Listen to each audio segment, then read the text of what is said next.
2016년 12월부터 창세기 시작했던 것이 이제 거의 끝나가고 있습니다. 매일 성경을 한 장씩 읽으면 3년 3개월이 걸려서 한 번을 다 보게 됩니다. 그냥 읽고 넘어가는 게 아니라 전체적인 것들을 깊이 묵상하고 연구하다 보면 여러분이 한 3년 3개월만 되면 성경에 대한 흐름을 이해하고 깊이 깨닫는 그런 은혜와 축복이 있게 될 줄로 믿습니다. 오늘은 요한계시록 10장 같이 읽습니다. 교독합니다. 내가 또 보니 힘센 다른 천사가 구름을 입고 하늘에서 내려오는데 그 머리 위에 무지개가 있고 그 얼굴은 해 같고 그 발은 불기둥 같으며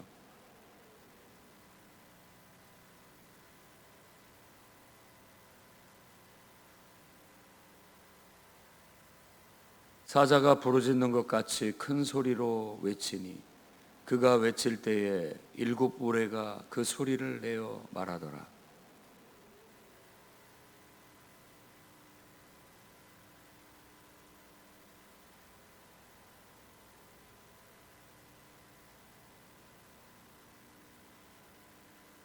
내가 본 바 바다와 땅을 밟고 서 있는 천사가 하늘을 향하여 오른손을 들고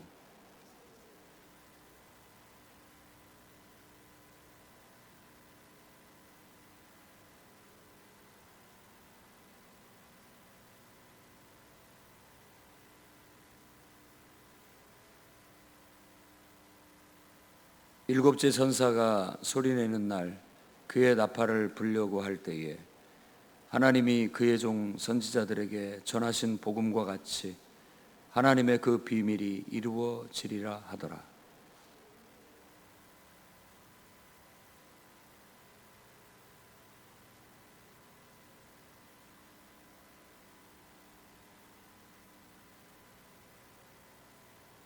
내가 천사에게 나아가 작은 두루마리를 달라 한즉 천사가 이르되 갖다 먹어버리라.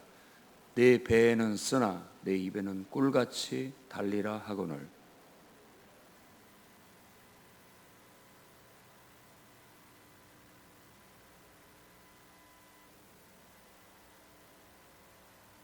그가 내게 말하기를 네가 많은 백성과 나라와 방언과 임금에게 다시 예언하여야 하리라 하더라. 아멘.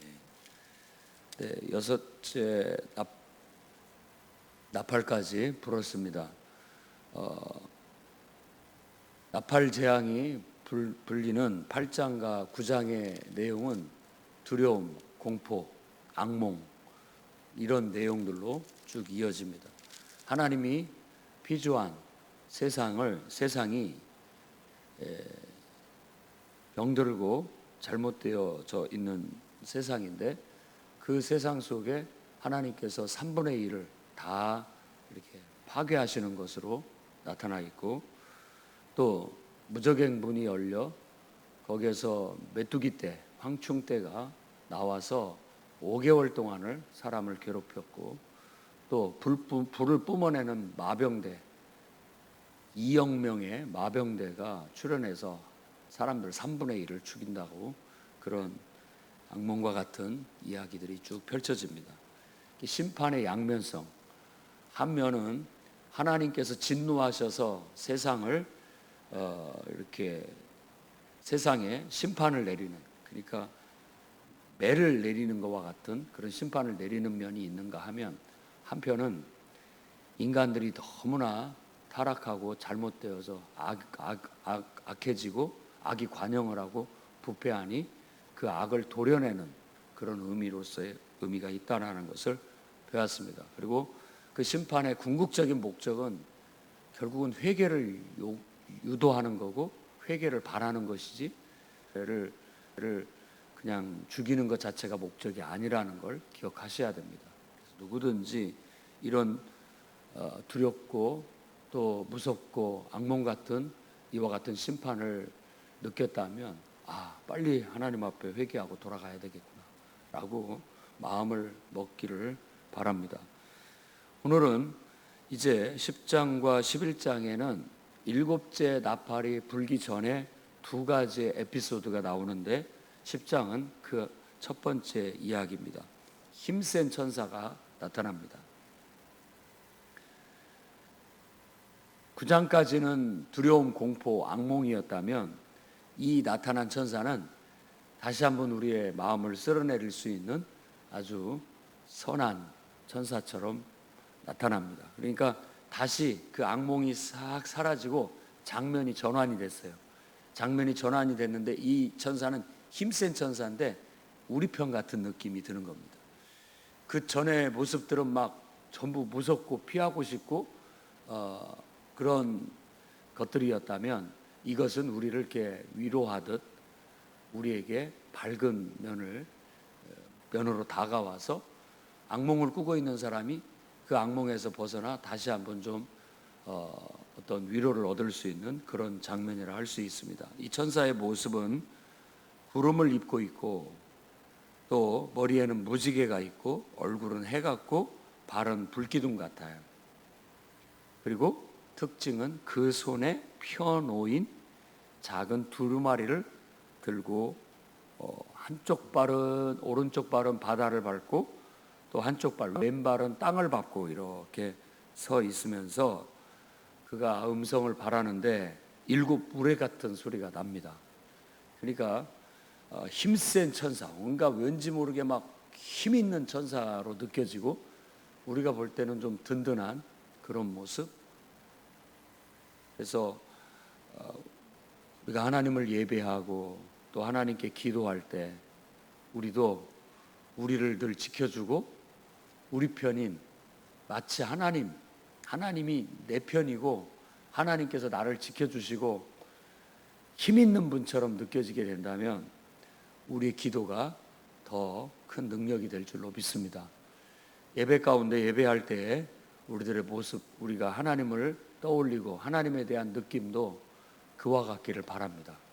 악몽 꾸고 두려움과 공포 속에 염려와 근심 속에 있던 사람들도 주님의 임재 아래 들어가 주님을 이렇게 바라보면 하나님의 무서운 면도 있지만 또 한면에는 든든하기도 하고 또 한면에는 하나님께서 우리를 위로해 주시기도 하고 우리에게 힘이 되기도 하고 용기가 되기도 한다는 걸 기억하시고 그 하나님을 통해서 여러분 힘을 얻고 지혜를 얻고 살아가시기를 바랍니다. 일곱 우레가 말을 하자 요한이 그걸 얼른 받아 적으려고 합니다. 그러나 하늘에서 소리가 들리기를 이것은 봉인하고 받아 적지 말라, 기록하지 말라라고 그렇게 말합니다. 그러면서 그 천사가 하늘을 향하여 오른손을 들고 세세토록 살아계신 곧 하늘과 그 가운데 있는 모든 것들을 창조하신 하나님을 가리켜 맹세를 하게 됩니다. 손을 들고 마치 선서하듯이 손을 들고 하나님을 향하여 맹세하여 말하기를, 이 메시지가 오늘 이 10장의 핵심이라고 할 수 있겠습니다. 맹세하여 이르되 지체하지 아니하리니, 6절 끝부분입니다. 지체하지 아니하리니, 일곱째 천사가 소리내는 날 그 나팔을 불려고 할 때 하나님이 그의 종 선지자들에게 전하신 복음과 같이 하나님의 그 비밀이 이루어지리라. 장엄하고 든든하고 왠지 내가 의지하고 싶고 힘이 될 수 있는 그 천사가 나타나서 일곱 우레라는 어떤 막 그런 장엄한 목소리로 또 든든한 목소리로 어찌 보면 완전한 목소리로 말씀을 하는데 하나님을 향하여 맹세하여 말하기를 지체하지 않겠다. 이것은 바로 일곱 번째 나팔. 지금 여섯 번째까지 나팔을 불었는데 어떻게 보면 두려움과 공포와 악몽 속에 있는 이런 상황 속에서 마지막 한 나팔을 빨리 불겠다, 혹은 이 말은 지체하지 않는다라는 말은 종말을 내가 늦추지 않겠다, 빨리 완성을 짓겠다, 빨리 끝내겠다라고 그렇게 말하는 겁니다. 그렇습니다. 악몽, 심판은 빨리 끝나는 것이 좋겠죠. 그래서 이 메시지 속에는 종말의 임박함을 얘기하고 있고, 그 다음에 하나님의 비밀이 그 종 선지자들을 통해서 전해졌고, 그것이 곧 복음인데 그것을 이룰 것이다, 속히 이룰 것이다 라고 말하고 있는 겁니다. 그러니까 하나님의 비밀이란 하나님의 바로 은밀한 계획, 구원의 계획을 말하는 거고, 그것 자체가 속히 실현될 것이다 라고 말하고 있습니다. 그래서 베드로가 전한 것처럼 하루가 천년 같고 천년이 하루 같은 것 같이 우리 주님이 오시는 게 더딘 것이 아니다. 온 세상이 회개하고 구원받게 하려고 하나님께서 길이 참으시는 것이다. 그러나 속히 올 것이다. 이 요한계시록의 메시지 중에 하나입니다. 속히 올 것이다. 속히 올 것이다. 그날이 멀지 않았다. 지금 심판받고 있고 악몽 속에 살아가고 있는 성도들에게 있어서는 주님의 심판이 빨리 임하기를 바라는 간절한 염원이 담겨져 있고, 바로 그들을 위로하기 위한 그들에게 위로의 메시지는 바로 이와 같은 메시지입니다. 지체하지 않는다. 곧 신속하게 임해서 온 세상에 하나님의 뜻과 계획이 성취되게 될 것이다 라고 그렇게 말하고 있는 겁니다. 그 다음에 8절부터의 메시지는 다른 얘기를 하는데, 그건 뭐냐면 바로 그 펼쳐져 있던 두루마리를 받아라 라고 얘기를 하고, 그 다음에 그 천사가 말하기를 받아서 그걸 먹어라 라고 얘기를 합니다. 입에는 달고 배에는 쓸 것이다 라고 말합니다. 그러자 그가 받아 먹자 실제로 입에는 먹기에 좋게 달콤하더니만 뱃속에 가니까 그것이 쓰더라고 그렇게 말합니다. 이것은 에스겔서 2장과 3장에 에스겔 선지자가 사명을 받을 때의 환상입니다. 똑같아요. 두루마리를 받아서 먹는 환상은 하나님의 말씀을 전할 사명을 받는 그런 하나의 환상입니다. 그리고 그 메시지의 내용은 항상 먹기에는, 받아들이기에는 좋지만 그 일을 감당하기에는 굉장히 고통이 따른다라는 의미로서 먹기에는 입에는 달지만 배에는 쓰다라고 말하고 있는 겁니다. 자, 우리가 어떤 직분을 임명받는 것은 참 아름다운 일입니다. 그렇지만 그 직분을 감당하는 일은 굉장히 무겁고 힘들고 쓰디쓴 그와 같은 일과 같습니다. 그러나 사명자의 삶이 그와 같습니다. 사명자의 삶. 사명이라고 하니까 거창해 보이고, 사명이라고 하니까 뭔가 있어 보이지만, 그 사명을 지고 간다라는 그 사람에게 있어서는 그것이 배에 쓴 것처럼 고통스러운 일이 아닐 수는 없습니다.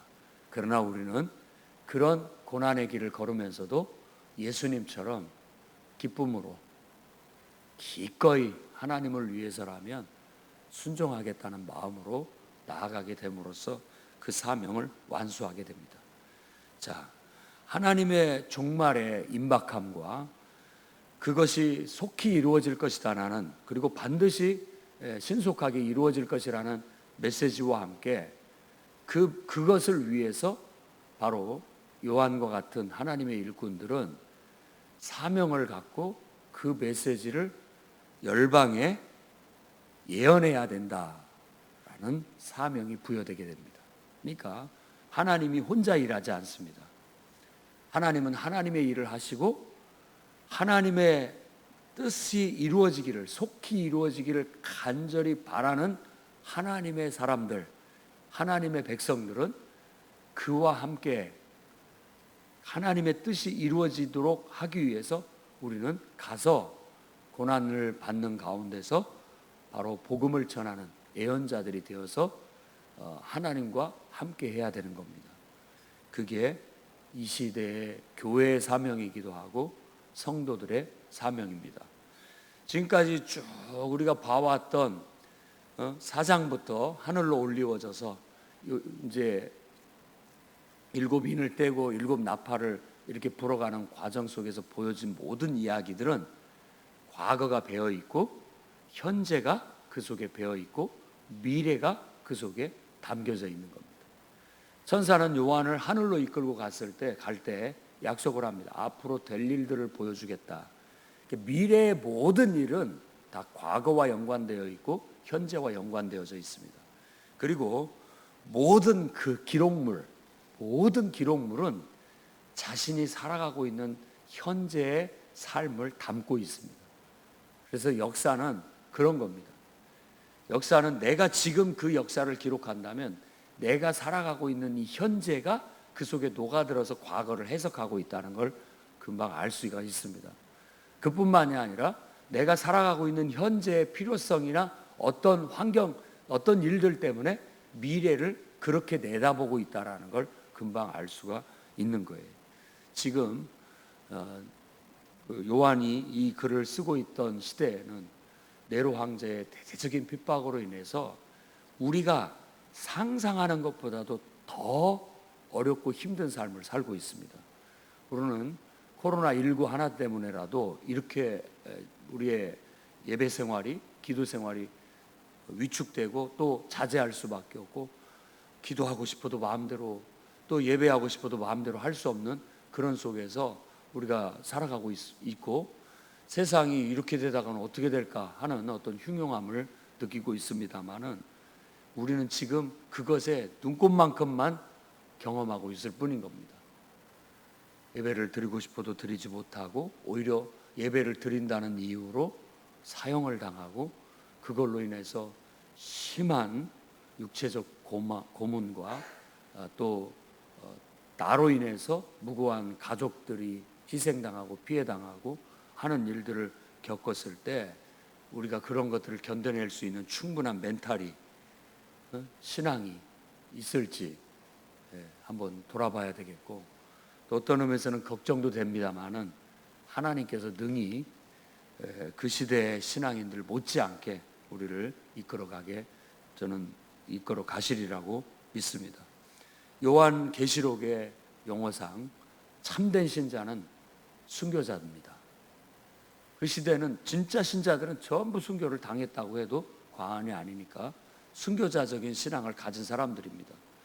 오늘날도 참된 신자를 하나님께서는 여러 가지 장치들을 통해서 걸러내실지도 모르겠습니다. 이 시대에 우리가 살아간다면 이런 말씀을 듣고 하나님 나라가 빨리 임하기를 원하고 하나님의 구원의 약속이 속히 성취되기를 원한다면 우리는 주님의 복음의 말씀을 먹고 나아가서 복음을 전하는 예언자의 삶을 살아야 됩니다.